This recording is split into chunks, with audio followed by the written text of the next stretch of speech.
Okay, so welcome everyone to this new webinar of the Astro-Journeys project. So I'm Emmanuel Roland, one of the coordinator of the project from France, from the CY Cergy Paris University. And maybe Rosa, you want just to...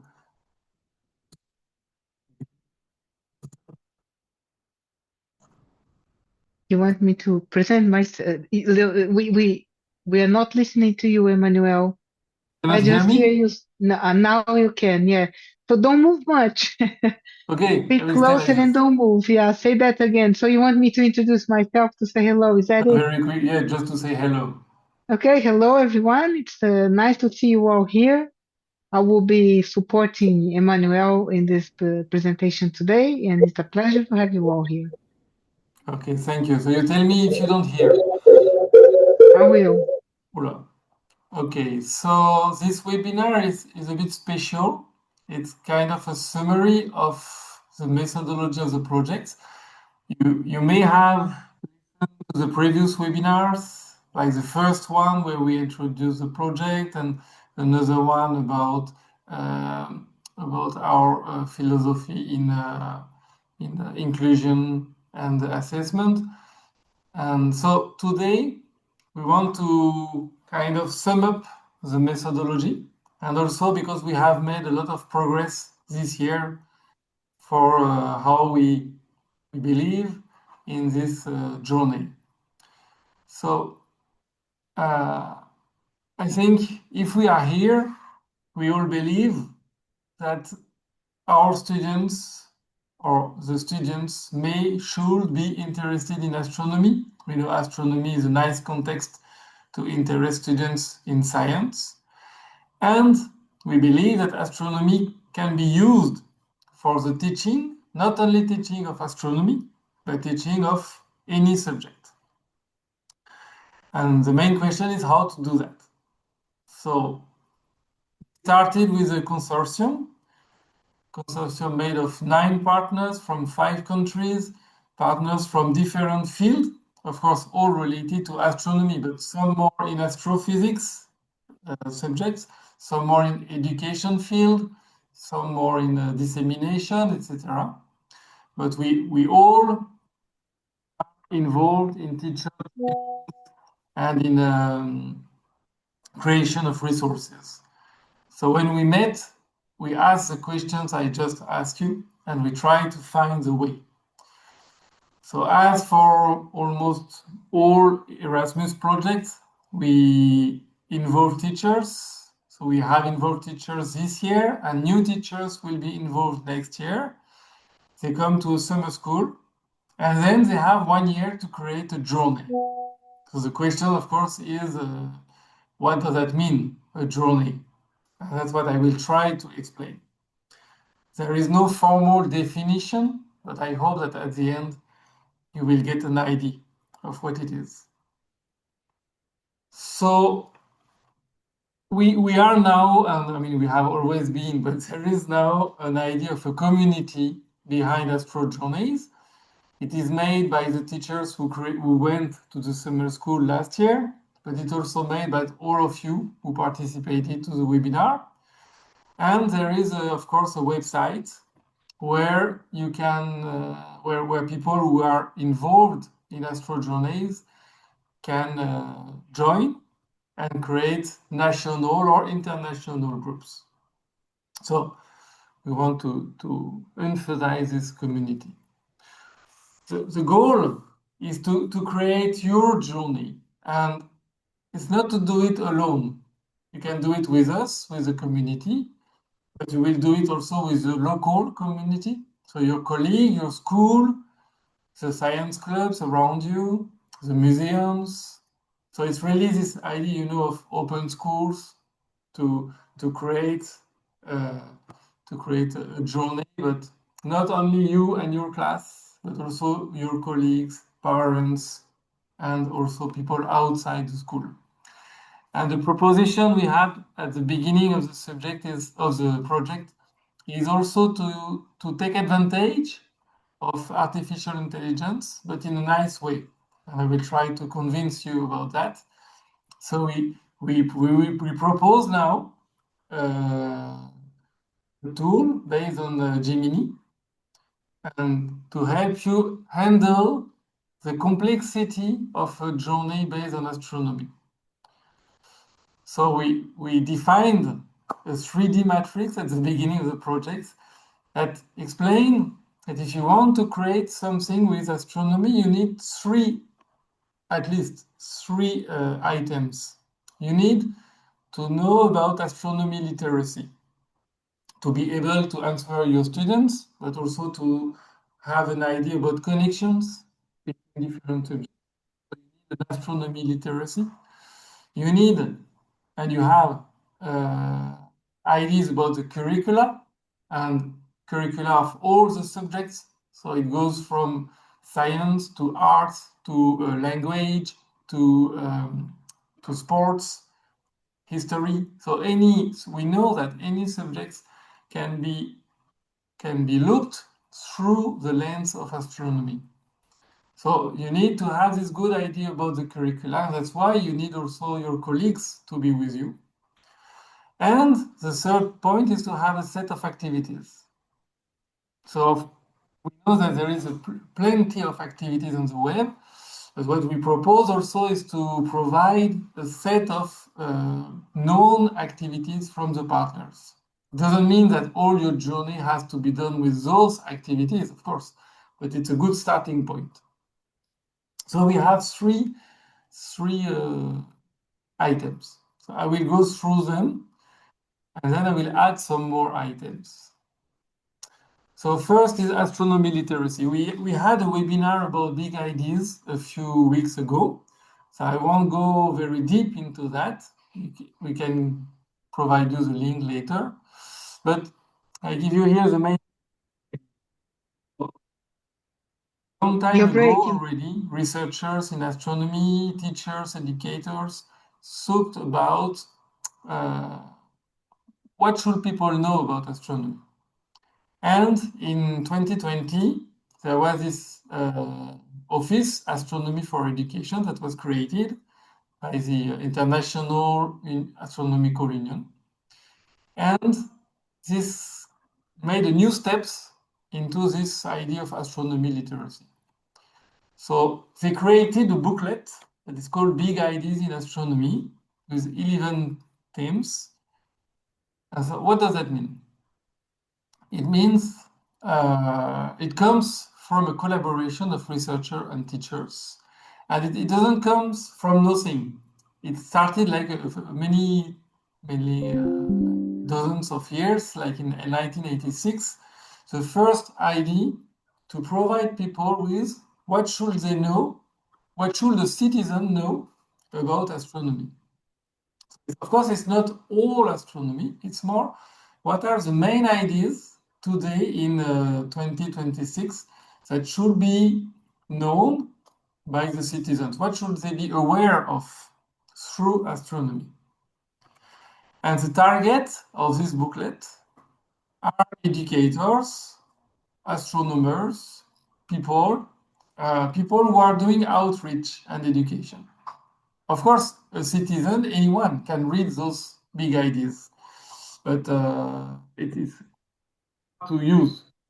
The real target is more people who disseminate, do outreach, and do education, so that they know what can be explained, what should be known in the context of astronomy. And what I like very much in this booklet is that it's both correct in terms of science. It's also beautiful. Have very nice pictures. If you take this booklet, you can be sure that everything is right, everything is correct, and in principle, everything could be understandable because it has been read by teachers, it has been read by astronomers. So it's a very useful booklet. But here are the 11 big ideas. So I will not go through them. You can find it in the website of OAE, so the Office of Astronomy for Education. And you have a lot of sub-ideas who give like a big perspective on those ideas. But, the next step is not to focus only on what a citizen should know, but how can we use those ideas in the context of education to teach and learn more generally about science attitudes, about connection between culture, astronomy, and so on. So how to connect those ideas in astronomy to the curricula, which was our second items. And we are now in progressing to this target, to this goal. It's not finished yet, I believe, but this is the first idea. So you can take all those big ideas and sub ideas, and we try to create like a classification in the context of education. So you see here on the left, you have a lot of ideas who explain what is astronomy. Really important to know what are the objects that are studied. Astronomy as the oldest science, so with connection with art, with history, with mathematics. We'll see that later. And also a worldwide science, so science that connects people all over the world. So that's basically a lot of ideas about what it is. And you also have a lot of ideas who explain why is astronomy nice for education? This is a very complex question. It's not only because it's interesting, motivating, and so on. A few people have proposed ideas or answers to through the big ideas. You can see really the interdisciplinarity of astronomy, which is known, but if you go through the ideas, you really see details like the sunlight for life, so biology, geology, technology, with physics and so on, the links with data and supercomputer, and all these links with scientific method. Okay, so scientific method in general, which is language to philosophy and to the science. A lot of connections. Of course, is the sky above Emmanuel, Earth. Yes. Emmanuel, you're breaking a lot. Ah. Try not to move your arm so much. Maybe it's your arm moving that is causing some interference. Okay. So I should not move my arms. Don't hold your arm, hold your hands under your legs. Okay, so the last thing is this connection of astronomy with Earth. Astronomy is not only on the sky. So you are on Earth, you can, so it's an everyday life observation. We are made of stars. It's not only words, it's really a strong meaning that we are connected to the evolution of universe. And these questions of are we alone? It's not really to know, go outside and see other people, to ask ourselves, who are we? How do we connect ourselves? So this is quite general. It's a first try. There is now a second try, which is much more connected to curricula. And this is really work in progress, but I believe it's very important. So we took every single big idea and we tried to see how it connects, not really to curricula, but how it connects to the general evolution of a child from 4 years old to 18 years old. So this is just an example. If you take the big idea one, the oldest science in human history, and if you read this idea, it really goes from sensory observations to full scientific reasoning. So it's a evolution in history, but also an evolution in the child psychological evolution. At the beginning, with the youngest child, they observe, they identify rhythms, they discover the representation of the sky, and then little by little, they observe but connect to mathematics, connect to culture, and then they try to create model, to describe motions, to make measurements, to have ideas about evolution of the models when you just observe the sky, and at the end, to really be able to criticize, but in the correct way, how the knowledge has evolved from beginning to now, and even from their childhood to their adult time. So that's just one example, but that's a work in progress that we hope to do with you, participants of Astro-Journeys. So now we have this astronomy literacy connections with the curricula. And the next step is to connect that with activities. I told you we selected somehow activities that we know are well tested in classes, and they are all in the website of Astronomy on this resources tab. So they are classified by big ideas, objects, by partners. It's a good way to start. And we also have a glossary that has been made by OAE. And the glossary is very useful to be sure about the words that we use. And we know that words are very important. So to be sure that we know about every concept and every word that we use in the class. So just to clarify something also, all those activities are really made to create an interdisciplinary journey, because some are like this first one, who are really with robotic telescopes. So it's really like connected to technology. You can see here one of the robotic telescopes that you can have access to. And there is a webinar about robotic. One You're activity breaking here. again. You're breaking again, Emmanuel. Okay. You have to repeat the last phrase. So okay. I say that those activities are really connected to technology, and like this one is how you can use images taken by the robotic telescopes about planets. And this one here, it's another case of technology. You built your own water rockets.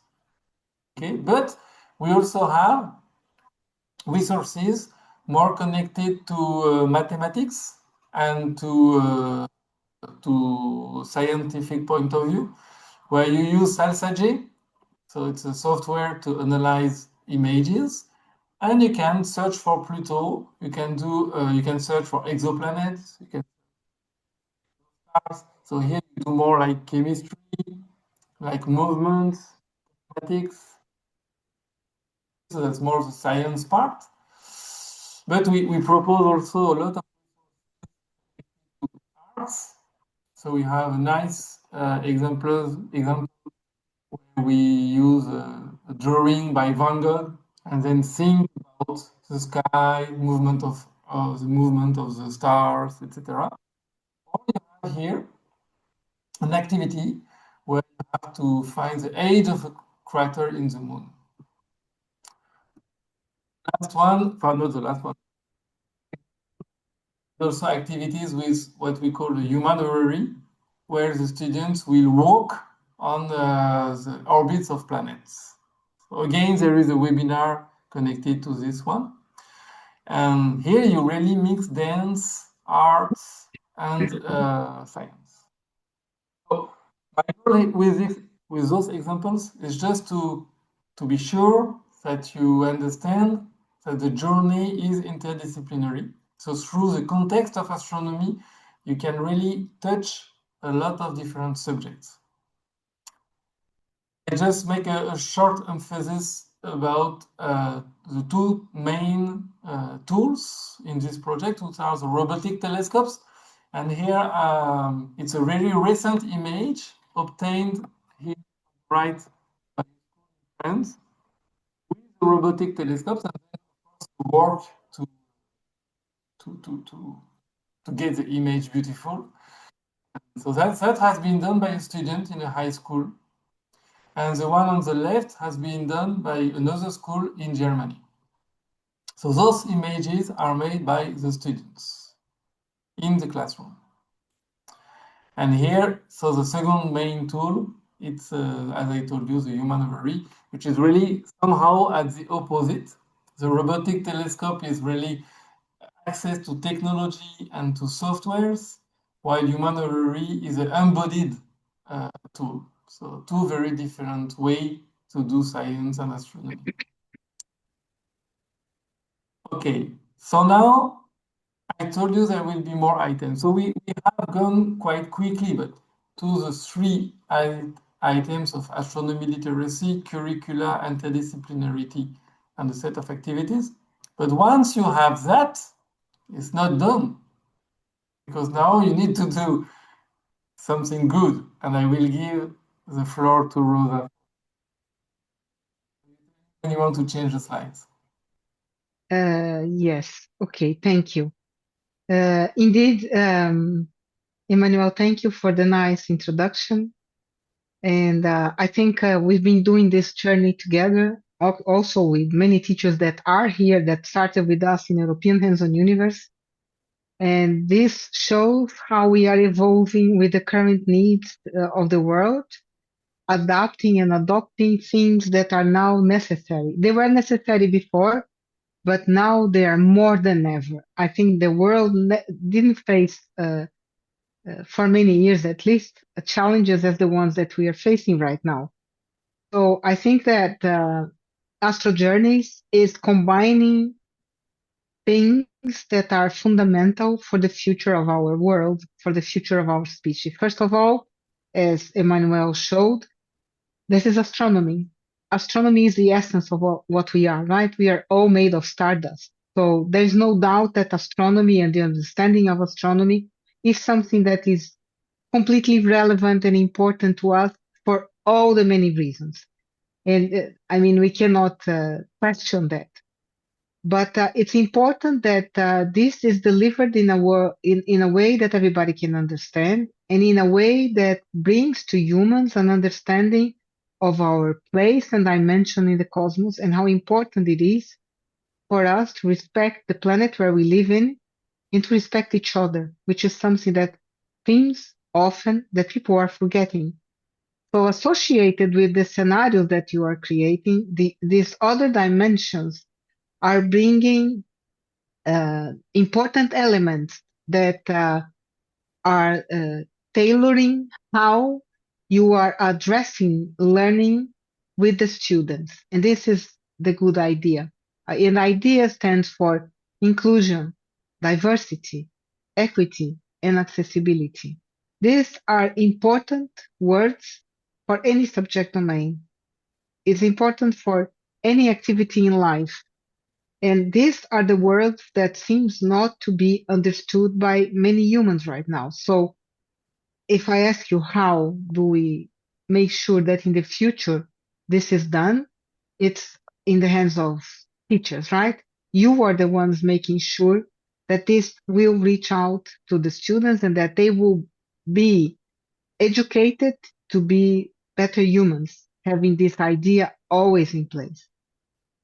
So how do we do that? Well, there are several things that I could tell you. I could explain several of them. I don't have time here. Come to the summer school, and there we will have lots of time to discuss and play with all these strategies and ideas and how this can be easily implemented. Believe me, it can be. But I would talk to you about two important aspects of this. Emmanuel, you can change to the next. One, this is a little bit different than the one that I sent you. Okay, never mind. So I am talking here about the universal design for learning.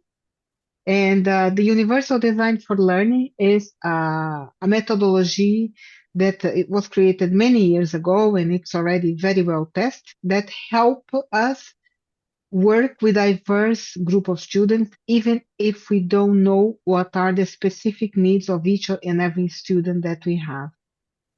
So first of all, we have to use it has three pillars. The first one is the engagement pillar, where students are, educators are invited to present any topic, anything that the students need to learn, competence or curriculum content, by starting with the why. Why should the student learn that? And this is one of the most important pillars, because if the student is not interested, they certainly they are not going to learn, right? So this is super important. They might perform well in tests, but this might be connected to memorization rather than actual learning. And I don't know a teacher in the world that don't want their students to actually learn.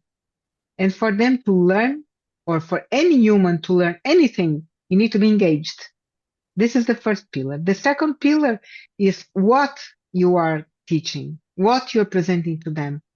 And in order to reach out to everybody, you need to make sure that you use multiple ways to represent what you are delivering.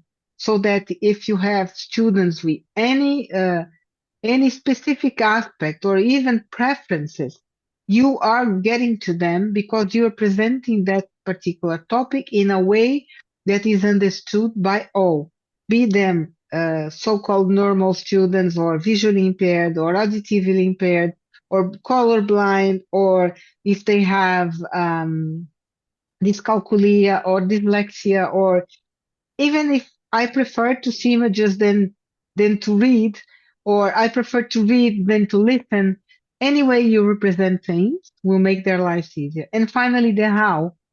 The how serves for the part where you invite your students to present what they learn. You give them freedom to approach the topic, the task, the challenge that you give to them in any way they want, provided that they present to you the learning that they have acquired. And so these are the three pillars. Of course, we're going to go more in depth in that, but this is the essential part of the universal design for learning, which is the methodology that we suggest for educators while working with Astro-Journeys. Next, please. And you will see that each of the pillars, here they're swapped. So we have engagement as the third pillar is always green. Action expression is the one where the students are presenting what they learn is blue, and the representation is the one in dark pink.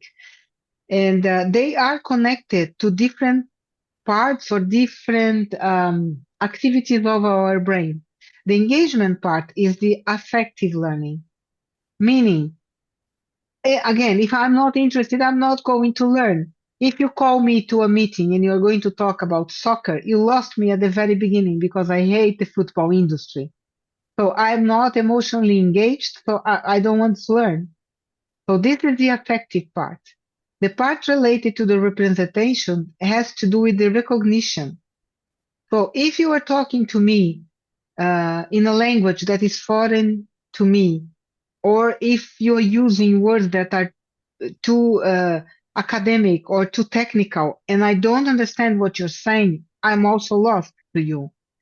And the third thing is the strategic learning. Every person has a different strategy to learn. So if you go with the flow, you'll find out that when you invite students to present their learning in the way that they prefer, you might be very, very surprised. So these are techniques that you perfect while you work. So many people know UDL, Universal Design for Learning, as a tool to work with students with disabilities. Yes, it is a tool for that, but not only that. It's a tool to work for everyone. Again, if you want to know more, you have to come to our summer school, and there we're going to talk more about that. Next, please. Okay, now connected to that is how you assess the students and why you assess the students, right? This is a question that you have to ask yourself. Do you assess your students because you want to give a grade? That means, okay, Jack is an amazing student. He is an 18 student. And so Jack goes and he's going to find a job. And in the job interview, they will ask him, okay, what can you tell me about yourself? And Jack will say, oh, I'm an 18. And that's it. Do you think that is worth for anything? What is it telling about Jack that he performs well in exams? Another person might say, no, it's cool. I participated in many projects. I communicated with the community. I have collaborated with my colleagues. Actually, my grades, my rubrics, the rubrics that my teacher used show me that I am a good critical thinker. I can solve problems. I'm not very good in maybe creativity because I don't know how to draw. Yeah, and then as a grade, I had 15. Which one do you think will get the job? Right? So it's for us to think, what are we assessing and what is it that our students need to thrive in their lives, right? And you are very responsible for that. So the assessment first, why am I assessing? What do I want with this assessment? What's the purpose of my assessment? Am I assessing? What exactly I am going to assess? How am I going to do that? And when? These are 5 important questions when you are planning an assessment. Next, please. So, as you can imagine, we are not talking here about content knowledge because this is, of course, everyone needs to have a basic knowledge about everything. But if you are engaged and if you are interested and if you are your way of learning is respected by your teacher, you will gain the knowledge. It will happen. It's a side effect. You cannot prevent that. But the competence you have to willingly develop. Some people are communicators. They were natural born communicators. Other people are not. You have to develop it. So competences is a very important thing. So which competences should I activate? What do I want to develop? Well, I mean, don't get me started. You know, what a human being needs to have as competences is larger than any curriculum that you can create. Is far more than curriculum content, right? Competences for what? Digital competencies, AI competencies, green competencies, entrepreneurship competences, life competences, sustainable, environmental conscious competences, transformative competences, human competences. I mean, it's a world.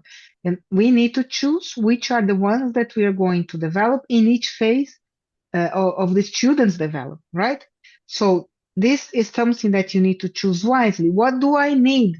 And for that, you have to work with the students and understand what is it that they need? What is it that is relevant for the objectives for their learning in that particular age and content that they have to learn, right? Next, please. So the idea is to think that we want the students to have a different mindset. We want them to believe in themselves and to believe that they have to believe that they can learn. Okay, so it has to be created in a way that is relevant for the students, and it's not created for the students. It has to be created with the students. Next, please. Yeah, that next.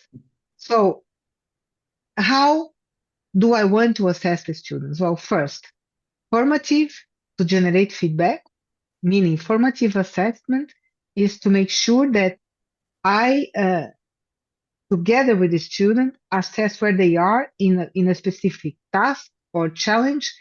And I do that by observing the students, by questioning, using tools, using rubrics, any kind of evidence. I can use rubrics, quizzes, and I need to generate a feedback. The feedback is super important. And the feedback is not, for instance, I have a grandchild and he's in the 6th grade now. And last semester he received his grade in it was physics something, citizen something. I don't know the name of the discipline. And he had a 4. And he asked, okay, what does it mean? I'm 4. What is it? What didn't I do to be a 5? And why I'm a 4 and not a 3? What did I do well? What I did wrong? That says absolutely nothing to him, except that some colleagues are more and some colleagues are less. But why? So this is not providing the feedback that the students need, right? So you need to provide them with information, with data, with rubrics. This is what you need to do. This is what you need to know. And this is how we will know that you evolved. And this needs to be negotiated between student and teacher. I need to understand what is it that Emmanuel expects from me to say I'm a good collaborator in the Astro-Journeys project. If he tells me you are a 3, I will not know why. So it's important that people know they are performing well or not, and what is it that they have to learn. And this is something truly important. So these two aspects are per se already very overwhelming. Imagine that you choose 10 or 12 competencies to develop with the students throughout the year. You have to create rubrics that accompany the content that you are delivering. So what we are asking you is to use the big ideas on astronomy and to connect your curriculum to the big ideas on astronomy, regardless of what subject domain you are teaching. Doesn't matter. Believe me, doesn't matter that you select a series of activities and you transform them to become your own, to choose which guidelines you are going to learn how to use from the UDL and prepare the rubrics on how to do the assessment. And you might say, wow, this is quite overwhelming. And then we will bring AI to help you. And there is where I give the floor now back to Emmanuel. And we will do all that together in the summer school. And I guarantee that when you come out of it, you will have a different view of all of it, a more complete at least. Back to Thank you, you, Rosa. Emmanuel. Very nice transition. I give you 18. I don't tell you why. Ah, then it's not worth it.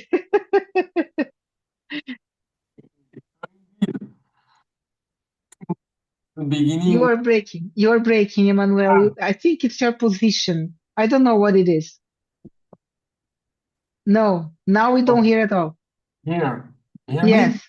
Don't Ah, move. Don't breathe. okay. Don't move. As you just said, Rosa, you might feel overwhelmed. And that's why we created this notebook for you. So I just give you an idea about what it is again. The platform has been created and it is dedicated to Astro-Journeys. So it's not like you go to ChatGPT or another one and you try. It's really, you go to this platform, it's Astro-Journey Companion. So you will receive a link, so you can go there. So it's kind of a private platform. And then you have a companion. Why is it an Astro-Journey companion? It's because it has been fed by the documents that we just described to you. All this UDL guide, assessment guide, competence guide, and so on, and also the big ideas, etc. So it will just help you. Of course, it won't make the job. We know that, but it will really help you. So what I did to explain that, I used it myself, and I tried some prompts, and I would just like to show you what it gives. So I will show a series of prompts. So a very important thing with AI that you might know or not is that the answers depend on the prompt and the series of prompts that you give. So what I did here, I won't have the same answer tomorrow. Okay? But well, so you can write in any language, of course. And I asked him, can you give me the list of resources that were uploaded for you? So he answered. So he has it has the big ideas, the UDL guideline, competence guideline, and so on. He should have very soon also the glossary and this list of activities that I described before. So it's not like it's not like a platform where it goes anywhere on the web. It will work with the documents we provided him or it. An advice from our counselor in Nucleo is always to check the link related to the answer. What does that mean? It means that when the AI gives you an answer, it refers to a document. So we advise you always to check what are the documents that were used for this answer, just to be sure.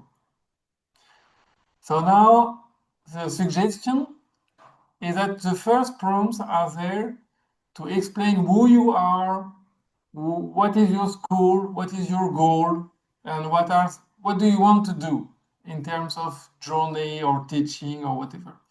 So just this example, you can tell the companion, I teach arts in a class of 14 years old students. They are not really interested in science. I will collaborate with a math teacher. And then just one question, which big idea would be interesting? It's just one way to start. Or you can tell him, I want to learn geometry. What can I do with astronomy or whatever? So here you see the answer. He just give me some big ideas and he explained why those big ideas might be useful. Again, check the link because it might happen that the companions, for example, look at the UDL guideline and create a big ID, a nice big ID. That's possible, but it's not what you want. So just check again the documents that the companion is using.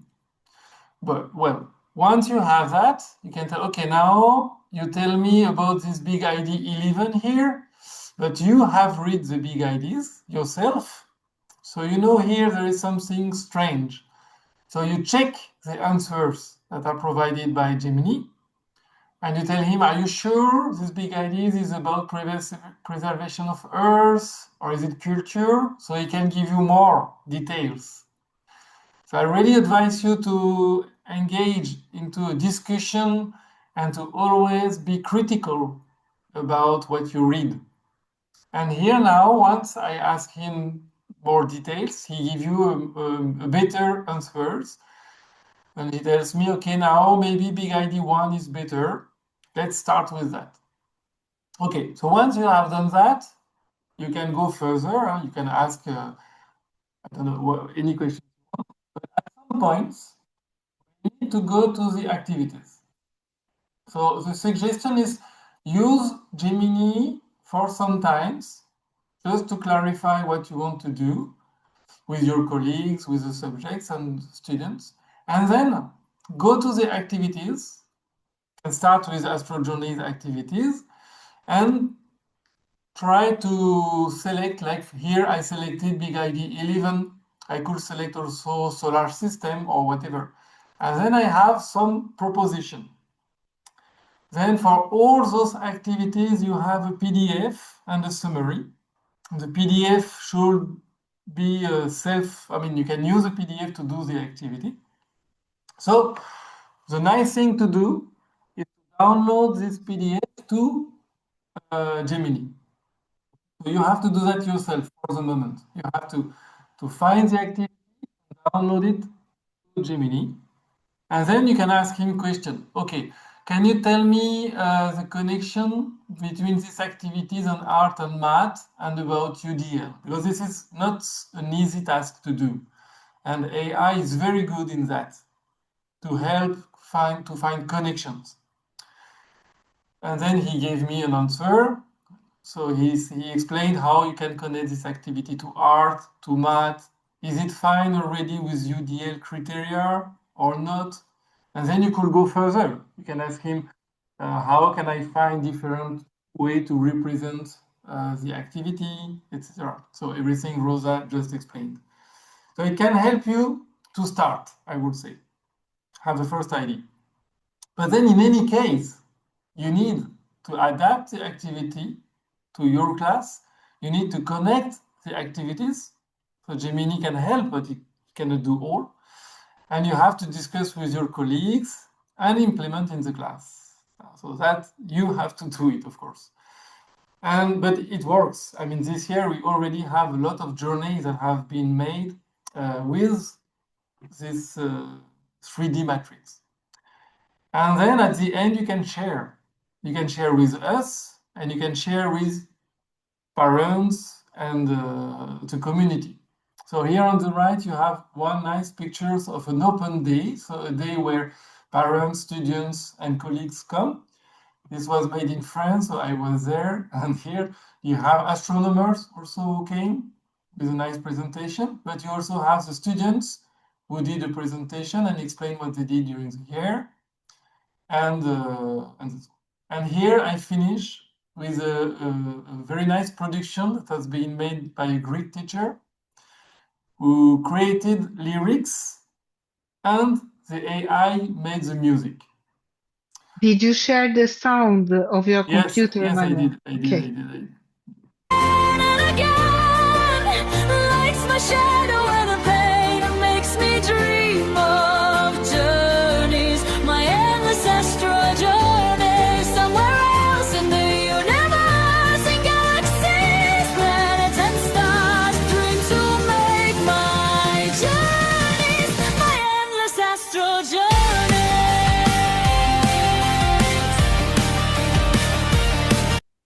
Okay, so this is nice.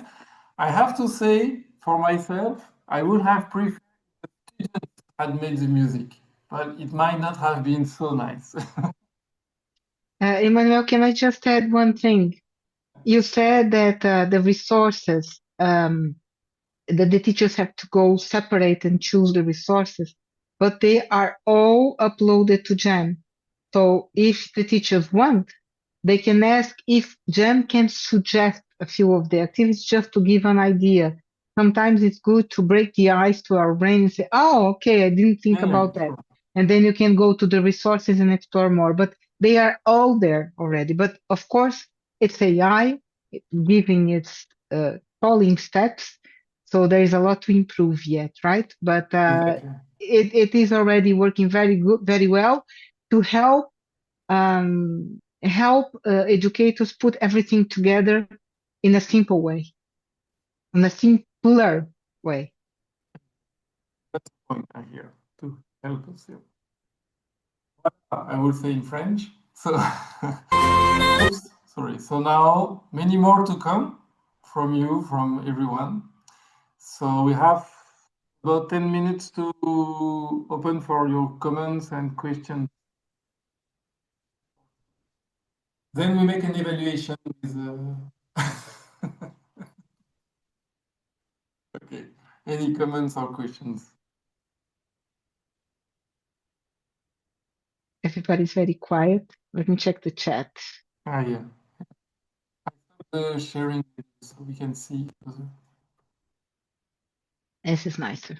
Maybe everyone can open their cameras, Yeah. unless you are afraid to go to social media, then don't, because people might share in social media, which is good to make other people very envious of you that they were not here with us.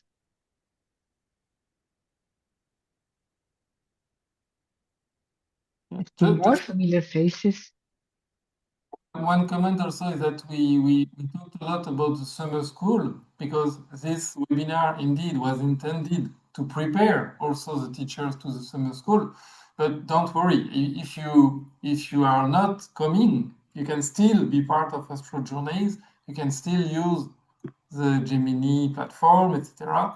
And you can still do journeys, and we will be there to help.